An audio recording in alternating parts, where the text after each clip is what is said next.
Sir क्या नाम है? मोहम्मद अशफाक। मोहम्मद जी, कहते हैं जब से मोदी जी की सरकार आई है 2014 में इस देश में, राहुल गांधी जी कहते हैं कि हिंदू मुस्लिम की राजनीति करते हैं। ऐसा लगता है मोहम्मद जी आपको? बिल्कुल साफ है सर, आप तो मुझसे ज़्यादा जानते हैं। नहीं, मैं तो आपसे तजुर्बा भी कम है, छोटा भी हूँ, लेकिन आपको लगता है ऐसा माहौल है? सर वायरस फैल गया बुरी तरीके से। राहुल गांधी सही कर रहा है और भारत जोड़ो न्याय यात्रा चल रही है, उनके साथ सैलाब आ रहा है, पब्लिक का सैलाब। अरे सैलाब तो आ रहा है, थोड़ा सा आगे आ जाओ। सैलाब तो आ रहा है, लेकिन वो सैलाब वोट में तब्दील क्यों नहीं होता? सर वोट में तब्दील हो, मैं बता रहा हूँ ना, बैलेट पेपर से इलेक्शन करा दें मोदी जी। अब देख, ये बात आप गलत नहीं कर रहे हैं। यहाँ पे बैलेट पेपर से आप हिमाचल कर्नाटक जीतते हो, तब क्यों नहीं बोलते भाई बैलेट पेपर से करवाने चाहिए थे? बोलते हैं जब भी बोलते हैं सर, मान लीजिए मोदी जी को 400-500 सीट मिल रही है तो मोदी जी अलग करें, उसे हटा दें। बोले मैं अपने ऊपर उंगली उठवाता ही नहीं हूँ, अच्छा, बैलेट पेपर से वोट होगा, जब मुझे तो वोट मिल रहा है नहीं, सीधी बात है। और एक बात मैं कहना चाहता हूँ सर, मेरे दिल की यह आरज़ू थी, हाँ बिल्कुल। जब देश के अच्छे लोगों में नाम लिखा जाए तो कहीं जिक्र मेरा भी आ जाए। रवीश कुमार जिंदाबाद, अभिषेक शर्मा जिंदाबाद, जय हिंद, हिंदुस्तान जिंदाबाद। अच्छा चलो ठीक है, ये तो आपके विचार थे तो आपने बोल दिया। जी 2014 से पहले की राजनीति और 2014 के बाद की राजनीति में क्या फ़र्क है? जो आप बोल रहे हो कि हाँ एक वायरस सा फैला दिया है हिंदू मुस्लिम को लेकर, क्या फ़र्क है? सर फ़र्क ही फ़र्क है, काम धंधे नहीं है लोग। मैं तो ये कहता हूँ सर, आपका ये सवाल ही नहीं होना चाहिए मंदिर मस्जिद गुरुद्वारा चर्च। मैंने तो मंदिर मस्जिद पे सवाल ही नहीं किया ना आपसे, मैंने तो पूछा कि ऐसा लगता है जो जोड़ के मीडिया से कहता हूँ, ये सवाल ही मत करो आप करो हॉस्पिटल, स्कूल, कॉलेज, IIT। भाई जब मैं बीमार होऊंगा तो हॉस्पिटल में जाऊंगा या मस्जिद में जाऊंगा? हॉस्पिटल में जाऊंगा ना। मेरा बच्चा अगर डॉक्टर इंजीनियर बनेगा या कुछ बनेगा तो वो स्कूल से बनेगा, कॉलेज से बनेगा या मंदिर मस्जिद से बनेगा। अच्छा चलो ठीक है, मंदिर मस्जिद से बनेगा तो वो 5 एकड़ ज़मीन जो बाबरी मस्जिद के नाम की मिली है वहाँ पे हॉस्पिटल बनवा दो। बिल्कुल बनेगा। और मैं तो मस्जिद बन रही है। बिल्कुल मैं उस मस्जिद के खिलाफ हूँ। और सुनिए, मुसलमान होके मस्जिद के खिलाफ बोल रहे हो, कहीं फतवा अतवा जारी ना कर दे कोई। करने दो, मैं उस मस्जिद के खिलाफ हूँ। मस्जिद, उसकी कीमत अदा होती है, एक एक पैसा। अच्छा, जिस जगह मस्जिद बनती है उसकी कीमत अदा की जाती है, तब वो मस्जिद बनती है।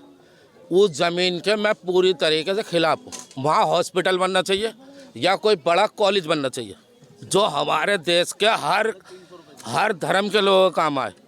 अच्छा मोहम्मद जी एक बात बताओ, 2014 से मोदी जी जब से देश में आए उन्होंने तो कभी अपने मंच से नहीं कहा कि मेरे साथ मुस्लिम नहीं है, मेरे साथ ही नहीं। वो तो कहते हैं 140 करोड़ लोग मेरे साथ हैं। कभी आपने सुना? विपक्ष लगातार कहता है ये बात तो कि हिंदू मुस्लिम की राजनीति कर रहे हैं। सर मुझसे आप ये हिंदू मुस्लिम का नाम ही मत लो ना। ये जितने भी लोग हैं ना, ये सब मेरे भाई हैं। मुझसे बात कर, भाईचारा नहीं, भाई हैं, मेरे देश के रहने वाले लोग हैं, सब मेरे भाई हैं। मुझसे ये सवाल करो कि जी ये इस कॉलोनी में क्या परेशानी है या और जगह क्या परेशानी है, कॉलेज है, स्कूल है, नहीं है, टीचर आ रहा है, सो रहा है, डांस कर रहा है, किसी ने कोई धार्मिक वहाँ पे अबुल कलाम साहब का कोई प्रार्थना करवा दी तो वो ख़त्म, और वो कुछ दूसरा करवा दिया तो वो वाह। ये चीज़ ख़त्म करो यार देश से। अच्छा चलो एक बात बताओ, ठीक है एक बात, मेरा सवाल सुन लीजिए। आप अच्छा बोलते हो, खुदा ने आपको बख्शा है। एक चीज़ बताइए, राहुल गांधी जी आसाम से निकल रहे थे, हेमंत बिस्वा शर्मा पहले उन्हीं की पार्टी में थे, आसाम से यात्रा निकल रही थी, उनकी यात्रा पे पथराव हो गया और उनके खिलाफ एक FIR भी दर्ज हो गई। जी राहुल गांधी जी कह रहे हैं कि बीजेपी डरी हुई है इसलिए ऐसे काम कर रही है, मेरे ऊपर FIR करा रही है और पथराव। रोक रहा है उनको, क्यों रोक रहा है?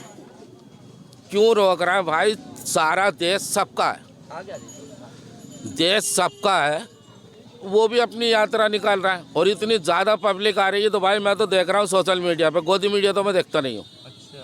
जब से रवीश कुमार साहब ने अपील की ये TV देखना छोड़ दो, मैं छोड़ दिया। अच्छा, मैं तो भाई सोशल मीडिया पे देखता हूँ, जो अच्छा सही बोलता है, देश के लिए बोलता है तो देखता हूँ। तो उस देख रहा हूँ भारत जोड़ो यात्रा, उस पर उनके साथ पब्लिक आ रही है, सैलाब आ रहा। वो मंदिर में जाना चाह रहे थे राहुल जी, तो उनको जाने देते। तो फिर मंदिर में ही जाना था तो अयोध्या क्यों नहीं चले गए? निमंत्रण आया था, वहाँ क्यों नहीं चले गए? निमंत्रण आया कि कोई मुझसे कहा भाई तू नमाज पढ़, कोई उसके मैं उसके कहने से जाऊँगा मंदिर या मस्जिद में? वो आदमी के अपनी मत का दिल करे वो जाए, जिसका दिल करे वो नहीं जाए, इसमें क्या है? अच्छा एक ये बात कोई पाबंदी है? अच्छा एक बात और बताओ, प्रधानमंत्री 2000 जब राम मंदिर बना दिया 2024 में फायदा मिलेगा इनको? सर मैं कह रहा हूँ आप ये सवाल ही मत करो। नहीं सवाल तो करेंगे ना, 500 साल का इंतजार खत्म हुआ, इतनी आस्थाएं जुड़ी, सवाल मैं कर रहा हूँ, आप उसका जवाब दे दीजिए। ये 500 साल का मुद्दा ही नहीं है, आप जानते हो अच्छी तरह से। ये सवाल ही मत करो ना मुझसे, मैं इस पर बात ही नहीं करता। आप मुझसे किसी मस्जिद पर बात करो, मुझे करनी नहीं है। अच्छा चलो ठीक है, फिर मैं कर ले। 2024 में कौन आ रहा है? आप बोल रहे हो चलो मंदिर मस्जिद पे बात, 2024 में कौन आ रहा है? 24 में आएगा इंडिया अलायंस। इंडिया अलायंस आएगा। सीटें तो अब तक बटी नहीं, अभी तक फूट पड़ी हुई है, सीटें तो बंटवा दो पहले। प्रोपेगेंडा चल रहा है सब रात दिन, वो साहब इनमें ये हो गया वो हो गया। आपको तो पता होगा नीतीश जी ने इस 28 दल को लीड किया था स्टार्टिंग में, अब वो अलग थलग पड़ गए, अकेले जा रहे हैं, कयास लगाए जा रहे हैं कि बीजेपी में शामिल होने वाले हैं।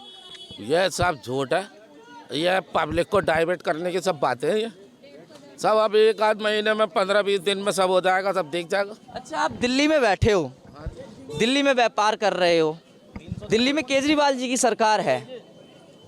केजरीवाल जी पहले कांग्रेस को कोस कोस कर सत्ता में आए, इतनी सारी फाइलें थी उनके पास, कहते थे सारे नेता भ्रष्ट हैं कांग्रेस के। आज कांग्रेस की गोदी में बैठे हैं, कैसे देखते हो? सर मैं जो है केजरीवाल जी से भी इत्तेफाक नहीं रखता। हाँ जी,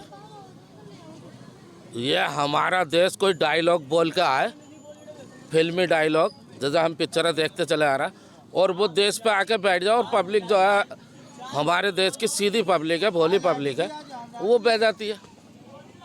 अब देखो यूक्रेन में बैठा था, क्या नाम है उसका, सारा यूक्रेन बर्बाद करा दिया।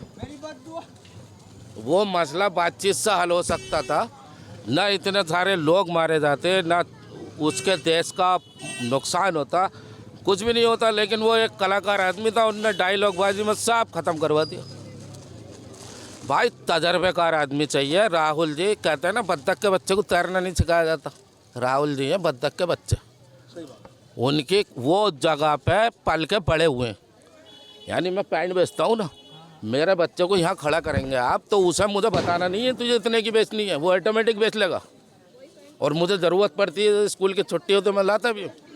तो इसी तरह से राहुल जी को बताने की ज़रूरत नहीं है। तो यही तो मोदी जी बार बार आपको कह देते हैं कि वंशवाद है और किसी को मौका ही नहीं मिलता पार्टी में, परिवारवाद है। पहले इंदिरा गांधी, राजीव गांधी, सोनिया गांधी, राहुल गांधी, इनसे अब बाहर ही नहीं निकल पा रही कांग्रेस, इसका नुकसान झेल रही है। अरे सर क्यों नहीं निकल पा रहे? खड़गे जी है नहीं पार्टी। अब लाए ना खड़गे जी को, जब कुछ बचा नहीं, सारे राज्य तो छिन गए, 3 राज्यों में सिमट के रह गए आप। कुछ नहीं है, 200-300 साल अंग्रेज रह के गए थे, वो गए नहीं गए? अंग्रेज गए नहीं गए? ऐसा नहीं है। हमारे देश की पब्लिक जिस दिन समझ लेगी क्या हमारा कितना नुकसान हो रहा है ये डायलॉग बाजी में, उस दिन बात खत्म। और एक ये, मैं कोई कांग्रेस का सपोर्टर नहीं हूँ, मैं उसका सपोर्टर हूँ जो मेरे देश के लिए अच्छा करेगा। हेलो, मोदी जी मेरे देश के प्रधानमंत्री हैं, मैं इनकी भी इज्जत करता हूँ, क्योंकि ऐसे पद पे बैठे हैं, मैं इनको भी इज्जत करता हूँ। लेकिन विचारधारा से इनकी वो जो है मैं सहमत नहीं हूँ। विचार, चलो आपके तो उम्र भी ज़्यादा है, तजुर्बा भी ज़्यादा है, आपने तो बहुत सारे प्रधानमंत्री देखे होंगे, सबसे अच्छा कार्यकाल किसका रहा? भाई पूरी तरीके से तो मैंने मनमोहन सिंह जी का देखा था। मनमोहन सिंह जी ऐसे प्रधानमंत्री थे जिन्होंने हमारे देश को ऐसी मंदी से बचाया। क्या देश की बहुत सारी जनता को तो ये पता ही नहीं है कि इतनी मंदी आई थी उनके राज में। जब पूरी दुनिया मंदी में डूब गई थी, इतने इंटेलिजेंट प्रधानमंत्री मनमोहन सिंह जी, जिनकी दुनिया के विदेशी और प्राइम मिनिस्टर इतनी इज्जत करते, वो दिखावा नहीं है वहाँ पे दिखावा नहीं था। तो उन्होंने बचाया। अब लोग कहते हैं साहब ये मनमोहन सिंह ऐसा वैसा। अब ये पब्लिक जरा थोड़ी सी इस टाइम नशे में चल रही है। अच्छा चलो एक बात बताओ, ठीक है, आप एक बात बताइए मेरे को, कांग्रेस को ऐसा नहीं लगता कि अकेले चुनाव लड़ना चाहिए था इस देश के अंदर? गठबंधन करके कांग्रेस ने अपना नुकसान तो नहीं कर लिया कहीं?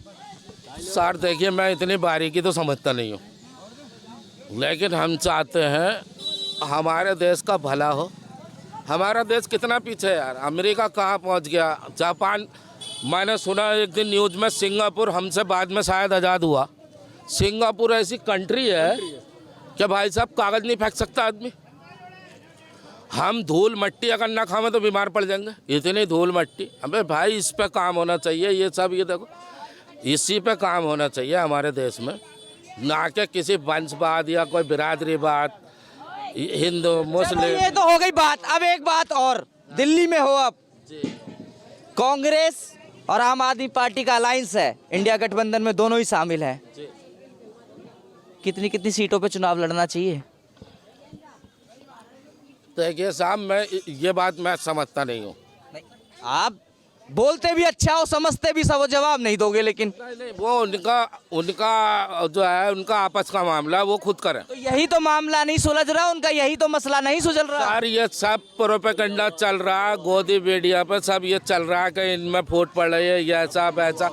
वो आके बता देते हैं कि भाई हम में तो कुछ भी नहीं है। चलो, बेबाकी से जवाब देते हैं, व्यापारी हैं, पैंट का कारोबार करते हैं। बारीकी से समझाया उन्होंने किसका क्या नुकसान है, हिंदू मुस्लिम की राजनीति नहीं होनी चाहिए। और बोला कि मैं मस्जिद के भी खिलाफ हूँ, मैं तो चाहता हूँ यहाँ हॉस्पिटल बन जाए वहाँ पे, या फिर वहाँ पे बन जाए स्कूल, कॉलेज, मेडिकल कॉलेज। मुस्लिम है लेकिन विचार बहुत बेबाकी